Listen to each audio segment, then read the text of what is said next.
पंजाब के बाद रुख करते हैं कराची के, जहां मुर्गी के फ़ी किलो गोश्त की कीमत में 3 रोज़ में 60 से 70 रुपए का इजाफा कर दिया गया है।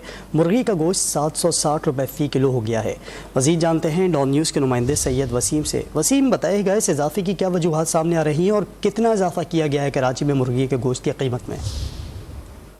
जी बिल्कुल, इस वक्त मैं मौजूद हूँ कराची की एक गुंजान आबादी की मार्केट में, खारादर मार्केट में, जहाँ पर मुर्गी के गोश्त की कीमत के हवाले से बात की जाए तो कराची में आज 760 रुपये फ़ी किलो मुर्गी का गोश्त हो चुका है। गुज़िश्ता 2 रोज़ कबल 30 रुपये का इजाफा हुआ, फिर 30 रुपये का इजाफा हुआ, यानी कि 2 दिन के अंदर 60 से 70 रुपये तक का इजाफा हुआ है। और अब जो मुर्गी का गोश्त है वो महंगा हो चुका है। 760 रुपये फ़ी किलो तक जो है वो मुर्गी फ़रोख्त हो रही है। यहाँ पर हमारे साथ एक दुकानदार मौजूद हैं। ये बताएं, शहर में कितने रुपये तक फ़रोख्त हो रही है? ये पूरी कराची में 760 रुपये किलो का रेट है। ये हमारे खारादर में 720 रुपये का रेट है। यहाँ हम लोगों ने कहा इसलिए कि यहाँ कारोबार नहीं है, महंगी मुर्गी की वजह से कोई खरीद नहीं रहा है। 2 रोज़ के अंदर, 3 रोज़ के अंदर कितने रेट बढ़े? कम से कम 50 रुपये बढ़ गए। यहाँ पर लोग जो हैं वो इस बात के ऊपर जो है वो शिकवा करते नज़र आ रहे हैं कि वज़ीर आला की जानिब से रोज़ाना की बुनियाद पर यहाँ पर ये एलामिया जारी किया जाता है कि महंगाई पर नोटिस ले लिया, लेकिन ज़मीनी हक़ाइक़ ये हैं कि ना ही तो ज़िला इंतज़ामिया यहाँ पर मौजूद है